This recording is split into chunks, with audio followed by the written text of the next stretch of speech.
hopefully.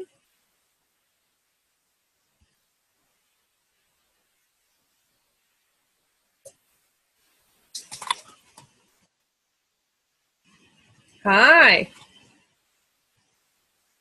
You're muted. I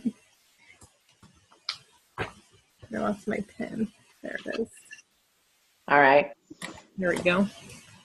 Hold on, I gotta turn you up. This is not my computer. That's okay.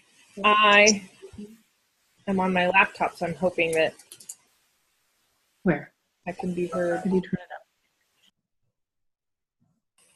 Yes, we are now recording. Okay. So the first thing I'm going to do is just show how to log into 4-H. We'll just start with like the basics. Has everybody used the 4-H website before? Yeah? So do you know how to like log in and make sure that you're active? Okay. And you guys, if there's anything like you have a question about, feel free to interrupt me at any point. It's not supposed to be like a formal, crazy formal meeting. So what you're going to do first is go to wa.4honline.com. So that's just wa.4honline.com. And it will bring you to the Washington State 4-H Online page. And you'll see this, all of this info, all these colors here. If you're a new family, you'll click on the I have a profile. And if you're already a family, you'll have a profile already, so you can leave this here. And if you're new to 4-H, you're going to go down to I need to set up a profile, and you'll click here. And here's the basic stuff that you'll need to enter when you're creating a brand new profile. So I'm going to log in with our testing county. Wait.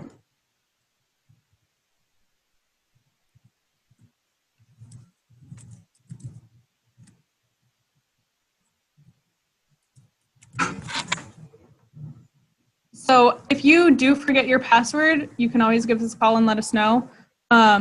Natalie, do you know where on the page it says to reset your password? Right there above the email. I have a profile. I need to set up a profile, and I forgot my password. And you don't have to call it. You just click that button, put in your email, and it'll email you the reset. Yep. So if you do forget your password, you can click there. It will send you an email, right? So if you don't get that email, just make sure to check your junk mail. A lot of people thought that it wasn't working, but it's just because the email was going to their junk mail. So check that, and if it still doesn't work, you can give us a call and we can help you with it. Question? It's my daughter, I don't know if she did it. So if she enrolled, then she has to register. Does she use the same information? What do you mean? So you said there's enrolling and registering. Mm-hmm. So she enrolled in 4-H, but she didn't register yet. For FAIR? Yeah. So FAIR is separate. Yeah, they're two different systems. Right. So you can use the same information if you want to make it easier to remember, but you don't necessarily have to. They're not connected. Oh, maybe I should introduce ourselves first. So I'm Lauren. I'm the 4-H Extension Coordinator. And so I do like all of the managing of the clubs. I can help you guys with 4-H online. I work here at this office. This is Tamika. I work at the fair office. I do all of the exhibits, the superintendent's box office managing, and then the special events. Yeah. So we're two separate things. So a lot of times, that's why we wanted to have this meeting. People think that because they enrolled in 4-H that they automatically registered for FAIR, but it's separate things, because you can be enrolled in 4-H and not do any fairs or shows, or you can do separate ones than the Benton Franklin Fair. So that can be confusing, especially when you're new. So does that help? Sorry. Okay, so I'm gonna log in. If you're the parent, if you're a club leader, you're gonna see this down here. But if you're not gonna see that. And then you can click continue to family. Right here, you will be able to see our newsletters that we post. This one, you won't see it because this is our test county. So it just has some testing things. But you'll be able to see all of our newsletters that we post, and you'll be able to see old newsletters as well. So you're gonna go to continue to family. And so this family, their last name is Kids. This is the family that they have. If you need to add a new adult to your family, if you're adding yourself, or if you're adding a spouse or somebody else who is in your family, you'll go here and you'll click adult and you'll click add new member right there. If you're adding a child, you're gonna add youth right there, and then you're going to click add member. So these are the members that are already in this family. So we have 4 kids, happy kids, pleasant kids, and smart kids. Those are all of the children that we have in this family. So you can see their enrollment status right here that it also says active. So you want to make sure that the status says active, especially by May 31st, since we're getting close to the enrollment deadline. If your enrollment status says incomplete, it means that you started putting in your information, but you didn't complete your 4-H online enrollment. So if it says incomplete, you'll be able to click edit over here and continue through it, and make sure you get all the way to the end. There's going to be a button that says submit, and above it, it will say you are not enrolled in 4-H until you hit submit. So make sure to click that submit button. Yeah. And I want to add that today is May 30th. So tomorrow you have to be active, or members need to be active in 4-H online by the end of the day tomorrow in order to be eligible for fairs and shows. So please make sure you check this tonight or right now, or I mean, you can do it from a smartphone. Yep, you can do it from your smartphone. We also have some computers set up in the back. They all have 4-H online open on them already. So you can make sure, check. If you're a club leader, you can check that all of the kids in your club are confirmed. So next, if your enrollment status here says pending, it means that your 4-H leader or the 4-H office still needs to confirm you. So once you submit your enrollment, it's going to say, I think it will still say pending, right, Natalie? So it will say pending, and it will say pending up until the 4-H office confirms it. So when you're filling out your information, your 4-H online enrollment, it's going to say incomplete still until you hit submit. Once you hit submit, it will be pending. It will still be pending until your 4-H leader logs in and confirms it. And then it will still be pending until the 4-H office confirms it. So we don't get the enrollments until after they've been confirmed by the 4-H leader. So make sure that all of those steps have to be done by tomorrow. Yeah. Well, the good news is that we can override the leader and skip that step, but this late in the game, we need to make sure that the leader knows that you have a kid who's in their club. Yeah. So if you haven't showing up to club meetings and the leader doesn't know that you're there, they're not going to know to go and confirm you. So make sure that you talk to your leader. They know that you're in the club. Sorry, Natalie, were you saying something else? No, you're good. Okay. Yeah, so it will be pending until you're confirmed. Do you need to fill out so for adding a member, I just put on here youth. Do I need to have one for me and my daughter, or just my daughter? No, so it will just be your daughter unless you are yourself a 4-H leader. So if you're an activity leader, a project leader, or a general leader, you will need to enroll in 4-H online. But if you're just enrolling your kids, you do not need to create a profile for yourself. Yeah, so make sure that it says active here. If it says not participating, that means that your credit card information was declined and you now need to pay with cash or check. The system that we have, it won't allow us to rerun credit cards, and so the only way that we can get that payment accepted is with cash or check. So yeah, if that gets declined, make sure that you pay only cash right now because we don't have time for a check to clear before tomorrow night at 5. So yep, cash only right now.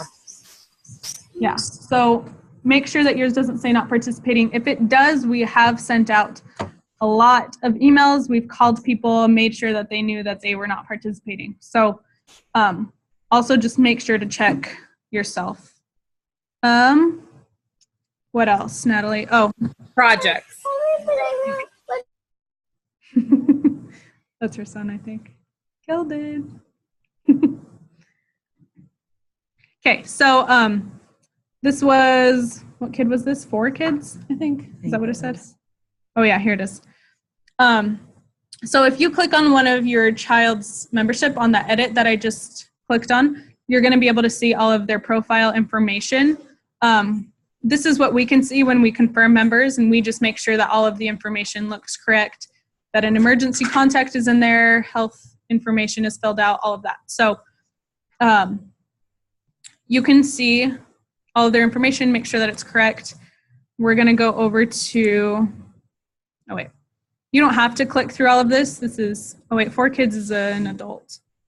Oops. Oh yeah, sorry, I clicked on the adult one. We'll go to youth here. So this is happy. There's all the information there. If you come up here, you can go over to additional information, the health form, or participation. So that's where you want to check is that last one over by participation. You can see the club here. Make sure that you're in the right club. Natalie created this club, so that's what she wanted to call her club. But click over to projects and then make sure that you're enrolled in the projects that you're supposed to be. So if you were trying to do swine, but you never actually enrolled in the project, if you didn't add it to your 4-H online enrollment and you went to tag day on May 19th, they wouldn't have seen you because you didn't enroll in the swine project. So make sure that you're enrolled in the projects that you want to do at fair. Now, for those, we still gave out the tags. Yeah. Because they had until the 31st. But if it's not in there after the 31st, when I get your guys' project enrollment, then they won't be eligible to show even if they've gotten tagged. Yep.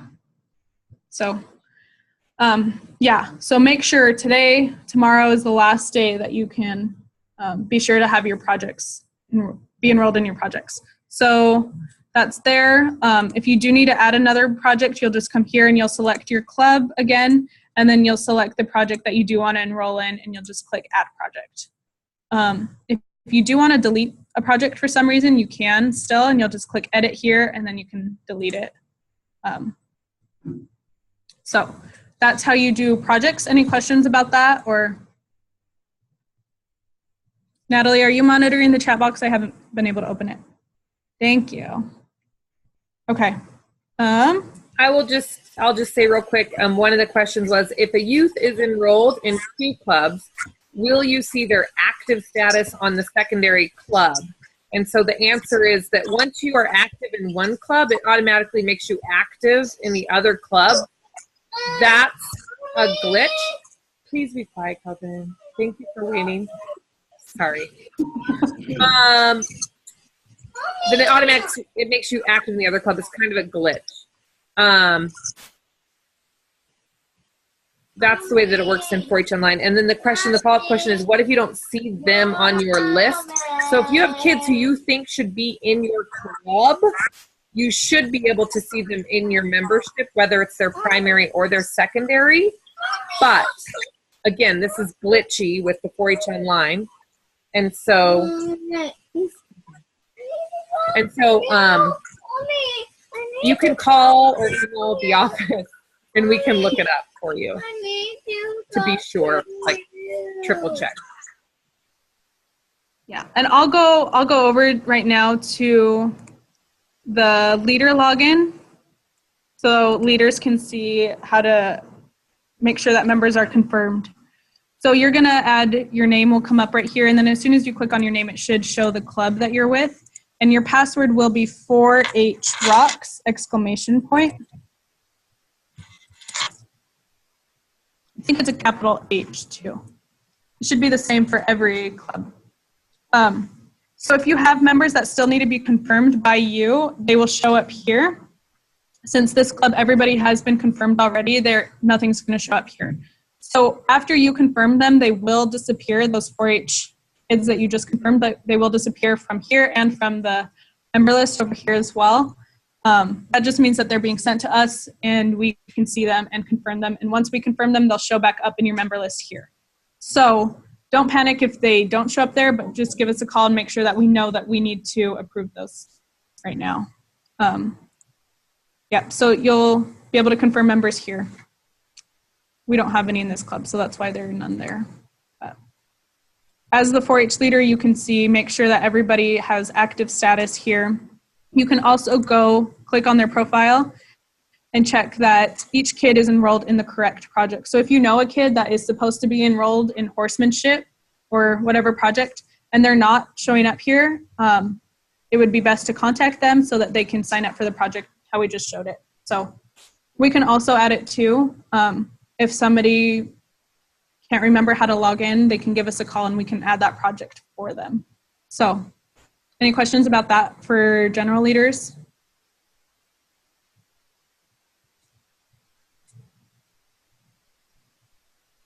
No? All right. Natalie, do you have anything else for 4-H Online? Okay, Tamika? No.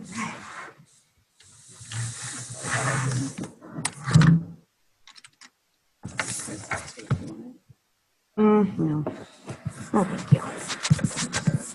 All right, so this is the fair website. This is how you would go through to register for the fair. I'm going to minimize this real quick so I can see. Okay. So this is the home page. You go to get involved and scroll down and click on, oops, not on sponsorships, on exhibitors. You can also go to bentonfranklinfair.com/exhibitors guide. And that will pull up the next page. So these are the main dates that are coming up or that have already passed, our main due dates. Right now, we're still accepting registration for livestock and small animals, open class, 4-H FFA, as long as they're non-markets, they're breeding stock. That closes on the 15th of June. You can still register those if there's space by calling or coming into the office, but you won't be able to do it online any longer after the 15th. Still life entries, which is pretty much anything that's non-living besides plants, that's still life. That's going to be on the following Monday, June 18th, when that opens, and that goes through August 1st. Camping registration deadline is the 1st of July. That's a hard stop. Yeah, Tamika, what is the deadline? That's going to be the 15th as well. Of June or July? June. Oh, that's a long period. The reason that we're doing that is because they're trying to capture all of the livestock entries with the bedding fees. We can still accept them by them coming into the office or calling us and getting them registered, as long as you're okay with them registering all the way up through the 15th of July, but they'd have to call into the office because we'd have to manually put in that bedding fee.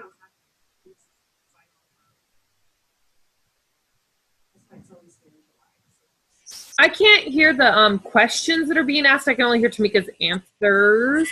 So Tamika, can you just repeat the questions so everybody online can hear them? Leota was asking about the registration deadline for horses. And so that's, I'll have to talk to Lori about that. As of right now, it's June 15th. Because I know that any of the animals they were trying to capture the bedding fee for, not necessarily to provide the bedding, but to help with the cost of disposing of the bedding after fair. So if they can still register after that, they would just have to call or come in, and we would have to manually put them in the back way. They won't be able to do it online, which is fine. We do that with a lot of different people. So are they going to, go ahead. talk about that later. Okay. The parent passes is the 15th of July. Those are for the discounted rates. If you don't get those in by the 15th, then they go up to full price. And then the final registration deadline is going to be August 1st. And so to get registered, if you go over to Get Involved Exhibitors Guide, some of this information is going to be repeated. The registration deadlines are up at the top. We have a flip book here that is the full exhibitor guide. It has all of the entry instructions, the youth 4-H rules, the market stock rules, camping information, parent pass information, and all of the exhibitor guides. I don't necessarily like doing the flip book, but that's just me because it's easier to pick which departments I want to look at than to flip through 220 some pages. But we have them listed here as well. And so we have them broken down. There's the general rules, which is pretty much anything that isn't a guide for a certain department. Then we broke it down between livestock entries, 4-H and FFA static entries, and then the open class entries. Which, Go ahead. I don't know. I mean, it says static entries, but in 4-H we call those still life. So if you're looking for the still life entries, that's the same thing as what they call static entries. Okay, I can update that tomorrow too. So any of these little buttons right here, the hot buttons, that's where you would register for the Benton Franklin Fair. And so you would go in here, hit the register button on top, and I'm just going to make a new registration for myself. Now, if you've registered before, you want to make sure that you remember the password. If you have any issues, then you would need to call into the office and we can help you to reset the password. If you create a new registration, it's going to charge you the $10 entry fee again. So you don't want to do that.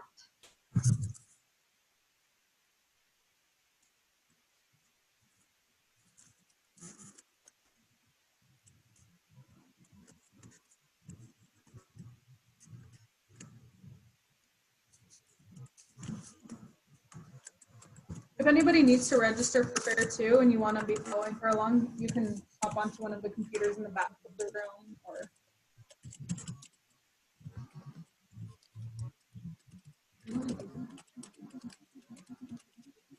Do what? On 4-H online? Yeah. Yeah. It's not working on your phone? Well, it's working, it's just that there's only one group, one club that we went to already. Okay, so that is. Okay, so this is all my registration information. We're good to go. Right now, there's only the animal departments that are open. That's because of the bedding fee. We're looking at different ways to capture that next year. But you'll see, like if I go into 4-H beef tag day was back in March. So you can still register for the breed classes. You can't register for a market steer. So once you go into the department, each department PDF is listed up at the top. So if you have any kind of questions, instead of having to flip back and forth to the exhibitor guide, this is this exhibitor guide for that department. So it has all of the pertinent information, including the superintendent up at the top. Superintendent for specific like animal type questions, or is this more this class versus that class? They're probably your best point of contact. They know a lot more about their departments than we do with 60 different departments in there. And so the class would be, we'll say I have a junior heifer calf. The breed, one of the Anguses, and the club, 4-H for kids. So then if you go to entries, so you can either add a similar entry if you have another market steer, or not market steer, but a breed class steer, you can do the add similar entry. I always just kind of go back and forth into different departments when I do it. That's just me. Any of the animals that you're going to be showing, especially with the small animals, because they're still accepting the registrations for the market ones, you can't market an animal unless you do fitting and showing. So you'll want to register for the fitting and showing for each of the departments that you're in, and then then you can go in and register for the market. And so I would be a senior 4-H. Why is it doing that? Senior 4-H, and this is going to be a bantam coaching. Coaching. So now I went back into the poultry department. I'd already registered for the fitting and showing. Now I will go to the feather auction because I'm going to auction off my bird. Just click on the class. I'll have to see why it's doing, like going back up to the top. So now I'm done registering. That's all I'm bringing to the fair. You'll see that it has the shavings and the exhibitor fee are both required after the 18th, or once the still life entries open up on the 18th of June, that shavings fee will be gone, You can still choose to add extra shavings if you want, but you don't necessarily have to. So this shows you everything that you've registered for so far. If you forgot something and you want to go, oh, I was gonna do eggs, then you would just go back up here to the top and click on entries and go back through it. And then go back to the items and it'll show the new entry on there. And so then you would just check out. There's the credit or debit card information. It'll go through the confirm and the finish. You will get a printout of the items page or the review page. And that will be emailed to you, and then I believe that you can print it off from the beginning or from the email or from the confirmation page. If you have more than one kid, I'm going to get out of this. Sign out. Exhibitor. If you have more than one kid, you can sign in as a quick group. So we're going to say me, and I am a new group. And so it's pretty much the exact same information that you'll be going through, but each kid will have, you'll have to go through the whole process for each kid. Default club. Okay, so begin adding exhibitors and entries. So you start with yourself or whichever kid it is. This is a new exhibitor. You haven't registered them yet. You go through the whole process for them. And then it will bring you back to where you review. Oh, well, let me go there. I don't have to go through that again. Maybe that's it. Continue. And once you get everything ready to go, then you go back through and add in another kid. That will make it so you can process only one payment instead of 2 or 3 payments if you have multiple children. So, any questions? Was I going way too fast? So what I thought I heard you say was that only the animals are on there right now? Correct. So most of my kids have animals, most of them have a horse, and they do like the barbecue. Mm-hmm. So they would register for the horse now. Yeah. Then after the 18th, when the still life entries come up, then they would log back in saying that they have previously registered, use their password, and add in any of their still life entries. Problem for me because I do all the registrations because club pays them. Oh, so you do like the quick group thing. Mm-hmm. Do you have a list of what their, Leona's question was, is that her club pays for all of the entry fees for their exhibitors? Yeah, so we have a few clubs that do that. What you can do is if you have a list of the exhibitor's name, what club they're in, and what still life they want to enter, and you get them registered for the horses, and you send me that list, I can put them in on the back way and print out a PDF of their registration stuff and send it straight to you. Well, I mean, I can make orders. Still have to. Instead of sitting down with it, you have to do it twice. Yeah, and they're looking at trying to capture the shavings disposal stuff with the first bag of shavings a different way next year, but this was the only way that with the show work system right now, they're working on different development updates to do that.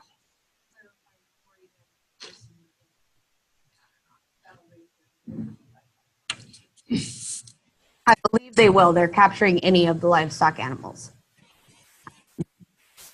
Like I said, it's not necessarily to pay for the exhibit or to pay for the shavings, it's to pay for the disposal. Okay, quick question from online in the chat. And it said, do we need to buy shavings for each large animal, sheep, for each day? For example, do you need one shaving bag per pen per day? This is different from last year. No, Well, it depends on how much shavings you go through. If you usually use a bag a day, then you'd want to purchase the extra ones. Like for small animals, we'll not even go through half a bag of shavings for 4 chickens and 3 different rabbits. So it really just depends on how much you use. Neither will we still be able to purchase the coupons and the shavings after? Yes. The question was if they'll still be able to purchase the coupons to pick up the shavings there at the fair. Yes, and those will still be $5 like they were last year.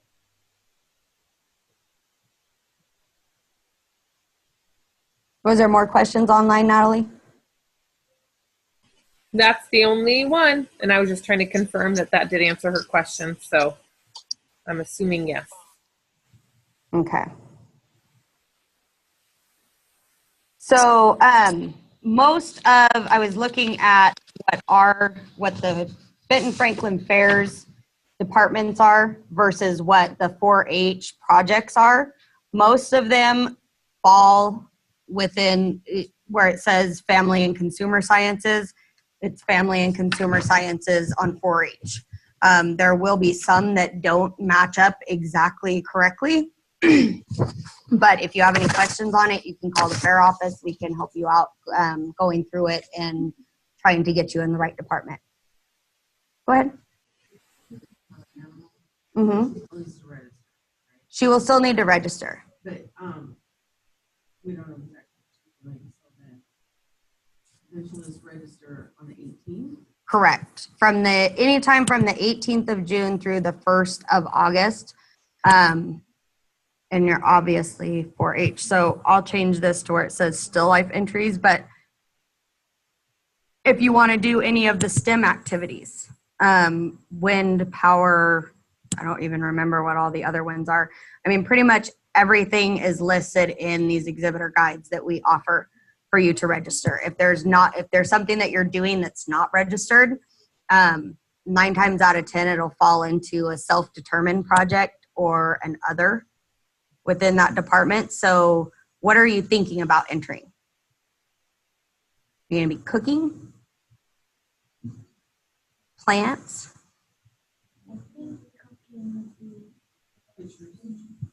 Okay. So there's the 4-H foods contest, which is more of a hands-on type activity where you're cooking there in the building. Is that correct? Okay. Making sure. And then there's also the foods and nutrition. And so the foods and nutrition has baked products, the food preservation if you're doing any kind of canning, centerpieces, gift baskets, interview judging.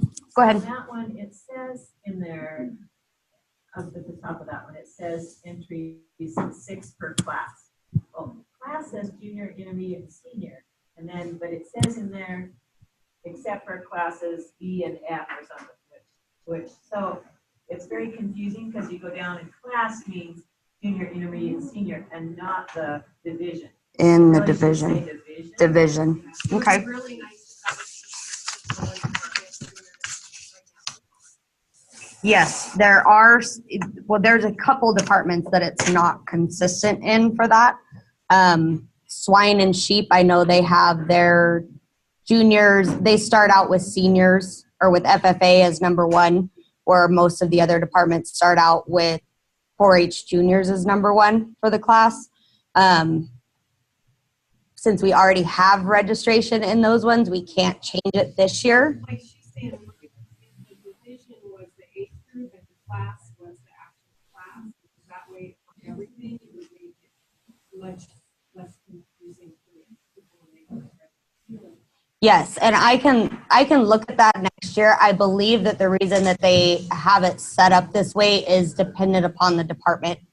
Yeah, I think like in the past, like 2 or 3 years ago with Sarah, we went through and corrected all of those. But depending on who the different superintendents are, they can make edits. And so in their brain, it's like, oh, it's the blah, blah, blah class. But the language used within the book says that the division is all the different options and the class is junior, intermediate, or senior. So it's just bad semantics that don't match up exactly. But yeah, I wrote that down too on this department, but I do understand how that can be confusing. So we will work together with the fair to see if we can find those little glitches. There's also a question in the chat again. It says, we have several members that will be entering one chicken. Do each of them need to buy an entire bag of shavings? This bedding fee seems to be automatic with their entry, so I do not see a way a group of kids could share a bag of shavings between their 3 birds.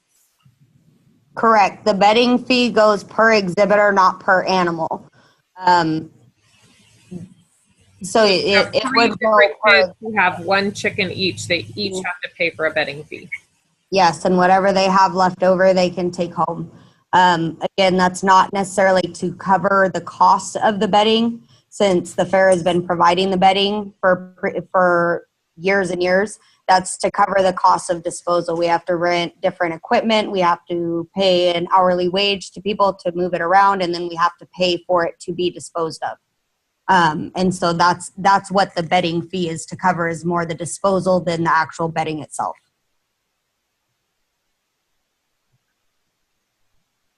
Thanks. You're welcome.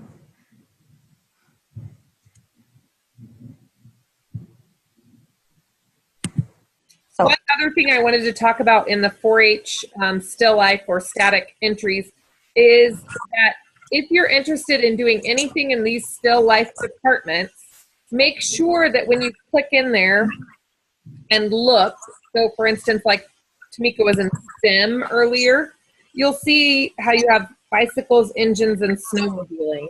Well, when you're in there, then it says class 10 is intended for entries from the Start Your Engines project. Then it still, in addition to that, says add the required 3-inch by 5-inch card, the publication title, and the page number where the goals are listed for this project. So each project also has minimal either specifications or standards that need to be added. So you're turning in your engine, but with your engine, you have a 3x5 card and you have the goals and objectives for that project. Or like in baked goods, you're turning in the actual goods, but you also have to turn in the recipe on the 3x5 card and what you learned from doing the project. So just be sure that you're reading through each department and not just going into register and being like, oh yeah, educational displays, I'll do one of those, because educational displays has almost a full sheet of instructions to make sure that you do it appropriately, including that it has to be at least 14 by 22 inches all the way up to trifold size. So hopefully that makes sense. If you need help with those rules or in like preserved foods, there's special little canning labels you can print off. All of those things we can print for you in our office. And we print them based on the need. So when people come in and say, hey, can I have this printed? Then we print it. We don't print like 100 and have them ready to go because we used to do it that way and there was a lot of waste. So yeah, we help us help you, but all of the rules, regulations, extra information is in each category specific to the project that you are registering for to exhibit at the fair. And we can also print off exhibitor guides for you. We don't print off like the full packet because this is how thick it is. But if there's certain departments that you'd rather have the hard copy for so that you can mark off, just give the office a call. We'll print you out some copies of them and you can swing by and pick them up anytime. And that's the same in our office. And some of these guides, like Alice, she's done a really, really good job of listing. But it says number 1, and then number 2, it says 1 entry. That should say 1 entry per division, because that means that looks like they can only do one thing. Okay. So that's. One entry per division. Yeah, per division.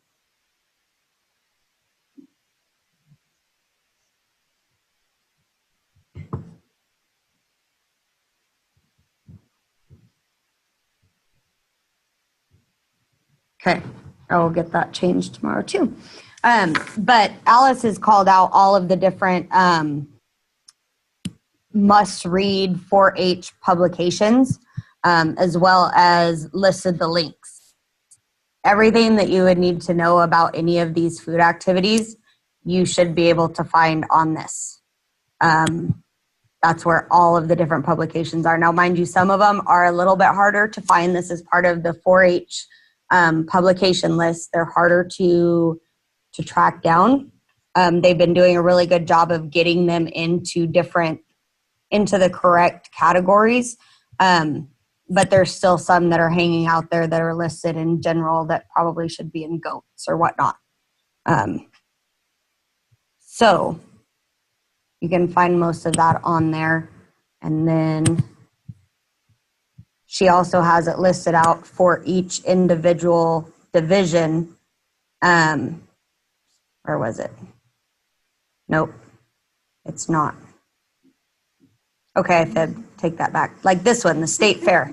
It is the state fair stuff. Okay, because brown bag snacks and salads are only county things, Okay, and all the rest of that stuff that from there down, if they get a blue ribbon, they can go to state. got it. Got it. And so it has it. I mean, you could, with this one, like the table setting, you could go into the publications and you can search for this C1075E, and it will have the table setting activity document. It'll pull it up for you. So that way, if you have any kind of questions of how to set it up, I mean, there's usually pictures that are listed on each individual thing. Not all departments are that in depth with the information, but there are quite a few that have a lot of the background, the 4-H information listed on there.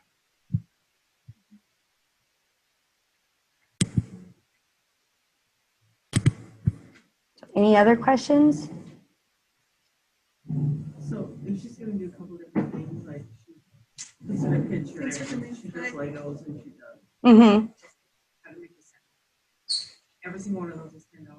No. It's a one-time exhibitor entry fee of $10. She can enter in as many different departments, as many different entries as she wants to. The $10 follows her, Okay, it's not per It's item. not, Pardon? it's Like 6 entries. It depends on the department. So each department has different rules. Some of them you can only bring, I think, for the breeding stock for the steers or for the market heifers, you can only bring in 2 of the breeding stock.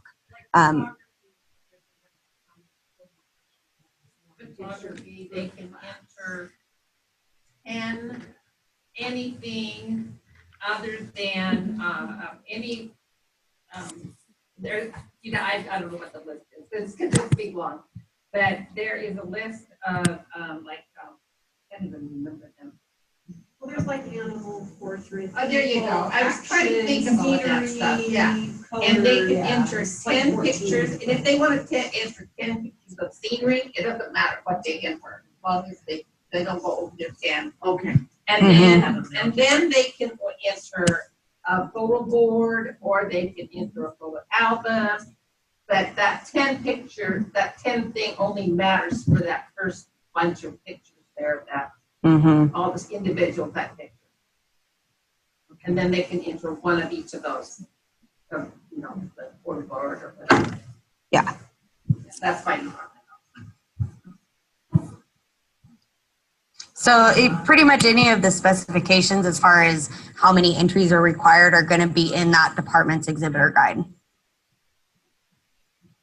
And that's mainly due to space. We're just running out of space for everything. While we're talking about fees really quick, I'm just going to talk about the 4-H fee. It is a $25 fee per member this year that began in October. And if you enroll after March 1st, there's an additional late fee that 4-H has. But we're waiving that for brand new members, so that's only for re-enrolling members. So just make sure that you enroll for 4-H before that fee applies on March 1st. So obviously if you're enrolling now, it's going to apply unless you're a new member, we'll waive it. And we do have scholarships available too for that, just for next year to keep in mind. It's kind of late now, but. So you have to, you re-register every year? Mm-hmm. Okay. Yeah. For both the 4-H and for the fair. Okay. Both things. And so if you guys have any questions, if you just send an email out to the entries at bentonfranklinfair.com as far as questions regarding the fair. I check that every day, so I will get back to you.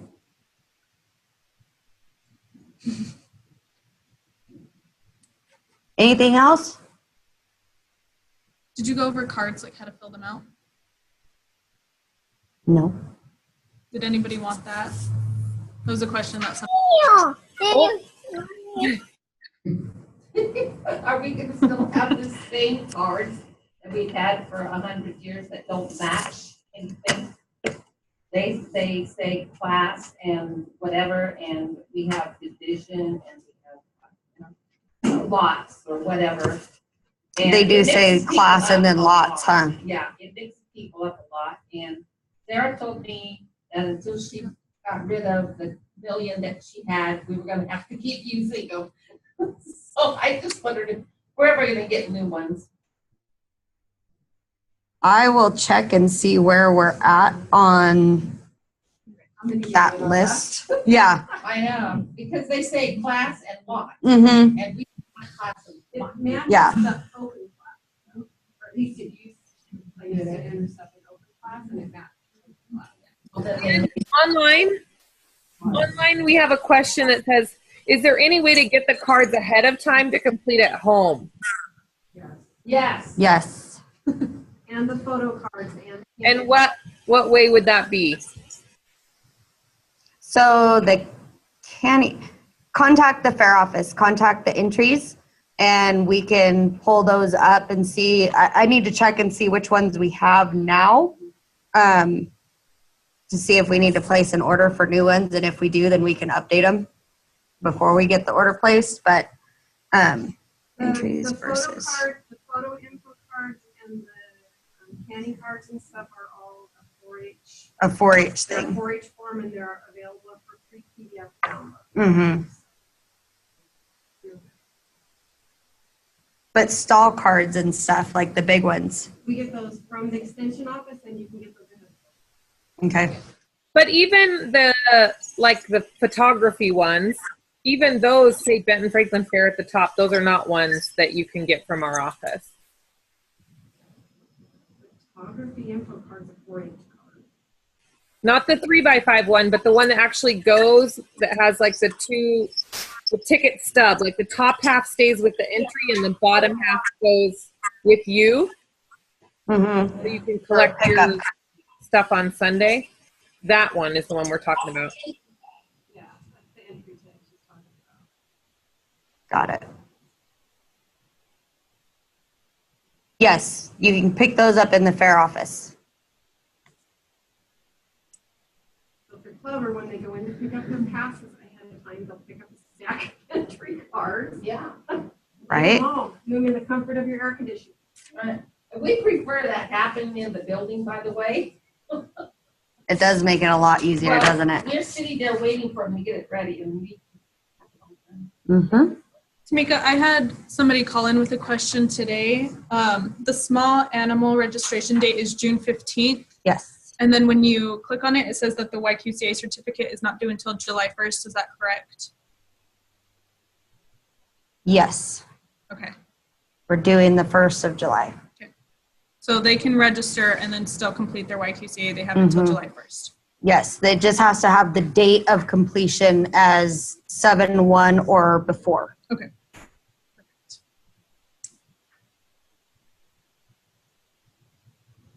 Oh, and all small animals, even if you're only doing show rabbits or show poultry, you do have to complete that YQCA Yes. certificate. Mm-hmm. They won't be Whether you're distinguishing planning on between putting the rabbits. animal into food production, I believe the only animal that does not fit in those or fit in the YQCA are horses. Anything else could be put into the food production, even here in the U.S. And so we're not requiring YQCA for horses, but for any other animals. So, Okay. Which we should say even includes, even if you only think of it as like a show rabbit or a show KV, and you wouldn't think of eating it, it doesn't matter because somebody else could eat it, and so therefore YQCA. Correct. you're gonna make kids cry, Natalie. Hey, What? You can choose not to. Yes, you can choose to just show the rabbit. You don't have to put it through as the market class. but even if you're just showing it, you still have to get YQCA for it. Correct. No.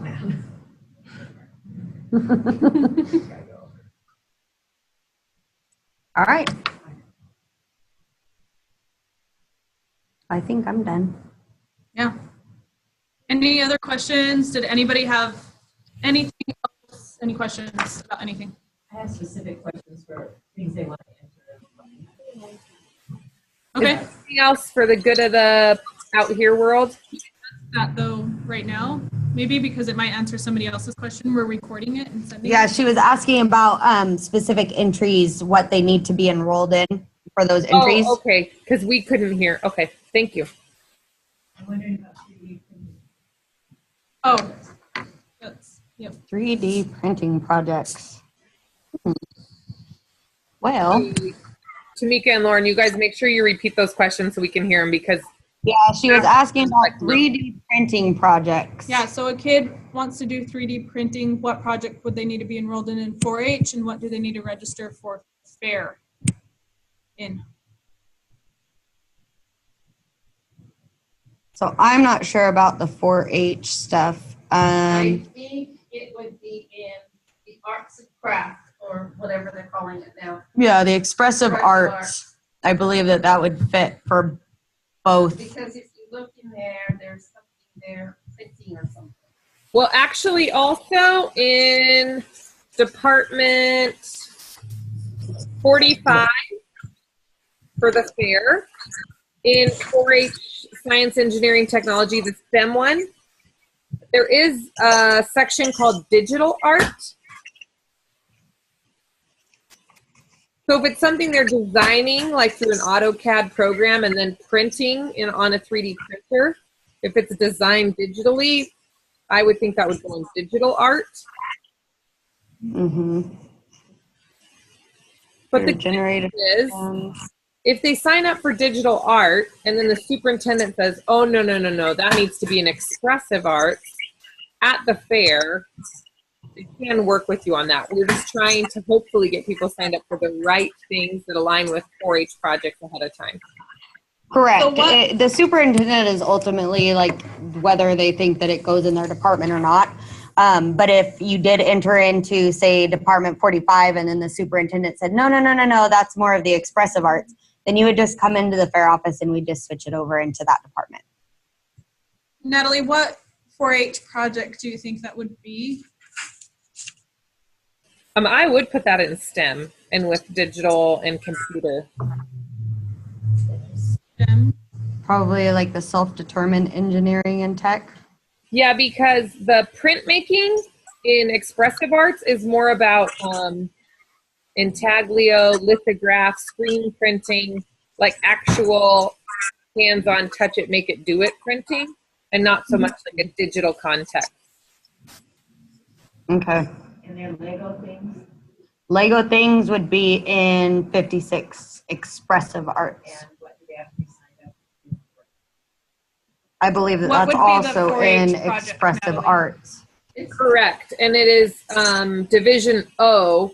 Any item made from an erector set, connects, Legos, Lincoln Logs, or Tinker Toys. But what 4-H project is that? Is that under, pardon? Expressive Arts. Okay.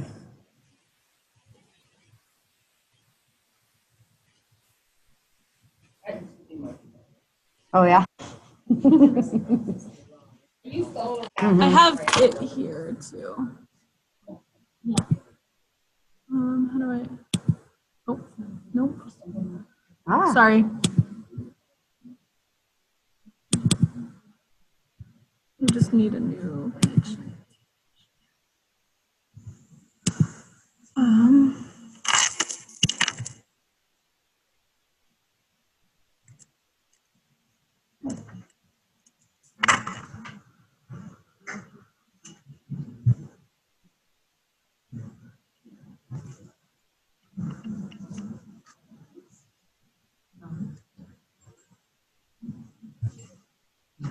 Here, Natalie, does that help?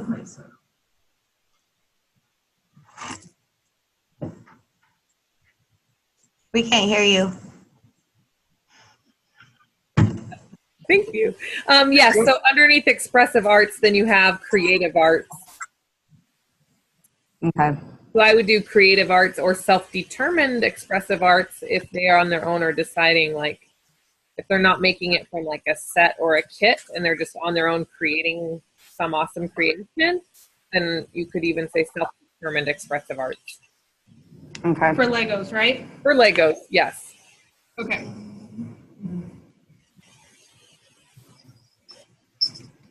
You had a question, Alice, about the bat home, right? I did. The what? Well, I called it, I don't know who I talked to. Okay. Was it you that I was talking to? Yep, and I don't know, but Natalie's here now, so maybe you can ask her. Well, and Tamika's here too, so they're having no. their support. Okay. So. She's got high hopes. You don't do that over here. All right, so one of my nieces, well, actually my niece, Teresa, her kids made bat houses. They are made out of wood and they are very specifically made, and they hang them on the house to have the bats live there, and they eat mosquitoes and any other, they eat any other bugs that you don't want around. So this is a beneficial thing, but we don't know where to put that in the fair, and we don't know what to do with it. It would very much depend on how you're exhibiting it. If you're exhibiting it as a woodworking project and in its on the construction of the woodworking and the creation of the house, then it would go under the engineering, the STEM section underneath woodworking. However, if it's more about creating a habitat and a space for the bat and why, and the learning process of that, then I'm trying to scroll and it's not scrolling. Oh yeah, right there. Also, I'm trying to talk her into doing a presentation with it. Yeah, I would say you enter it into the woodworking, but then you do like 4-H in action and talk about why you created it that way, and then talk about how you hang it on your house, and then talk about the benefits of bats and why they like to live in a place like this, and then what they do for your house. That would be super awesome and informative. And to me, that would be the best way, because you would get the woodworking premium points, but then you'd also get the 4-H in action premium points. And maybe even a public presentation on it. She did an awesome job of doing her demonstration at the meeting. I mean, it was beautiful, and the thing is awesome. And we have directions on how to do it, and everybody got stuff. So, okay. okay. Any other questions or? Yeah, so we wait on the Benton County because it's not animals. But do we have to, on the 4-H, register exactly what we're doing by a certain time? To be enrolled in 4-H? Yeah. Yeah, so by tomorrow, I think at 10 p.m. it will close, but you need to have your payment submitted by 5 p.m. so that we can process that. For which one? For them. 4-H. Yeah. For it. Mm-hmm. But she doesn't have to put her project down right then. Yeah, she Or does. she? Mhm. Okay. She has to Yeah. have all her Yeah, and we can projects. look at it on the computer too to make sure. I don't think you have to be specific on the 4-H online, like the Expressive Arts. It has all of the bullet points listed right here, you know, or the STEM has all of those bullet points. So it could be something that just fits in those larger categories. Is that right? No. Well, and So- I would say if you're registering like right now, tonight, or tomorrow morning, and you're like, we think we might do some of these things, pick 10, do 4. Don't pick 4 and not be able to do 10. You know what I'm saying? So if you think, oh, she might be interested in the butterfly wings, plant sciences stuff, but we think she'll be doing expressive arts, like sign Register up for for 4 something. rather than less, so that you leave yourself the opportunity to do all the ones you want to do. And You can always drop them, but you The can't 4-H add them after tomorrow. So the 4-H leader has asked like for which projects they want in their club. So not every club is going to have all their projects. So like the Otis Club, what do you guys do? Horses, photography, foods, preservation. creative arts, veterinary science. Yeah. So kids in your club can't just sign up for dogs because Leota doesn't have that in her club. So your club needs to have those projects already so that you can enroll in those. Okay. So if the club doesn't have Legos. Well, it wouldn't be Legos, it would be arts and crafts, or Okay. expressive arts. Expressive arts. Yeah. Okay. But like I'm signed up to be a leader for Expressive Arts, and so my kids can do anything under the Expressive Arts Okay. category. Mm-hmm. And your foods and nutrition, you can do anything. Any of the cooking. Right. So You can cook you for have me to at the be- fair. You would have to be foods and nutrition. Make if you food want for to me do to it. eat at the Yeah. fair. It's just the club leader has, like, if they're going to add those projects to their club, they need to know that they're in charge of it. And so we can't just have kids sign up for whatever they want and then the actual leader doesn't know how to guide them in that. Maybe they don't know anything about dogs or expressive arts or whatever. And so they need to know, be in charge of that and be watching, making sure that kids are actually completing those projects. So that's the reason for that. Anything else? Any questions on the Zoom, in the Zoom world? All right. Okay. If anybody needs help signing up with 4-H Online, we can do that, or Fair. Well, we can do that on the computers in the back. If not, you're free to go. So, thank you. Thanks, Natalie. So I guess you and I should. Yep. Okay. Okay, I'm going to stop recording. Okay, thank you.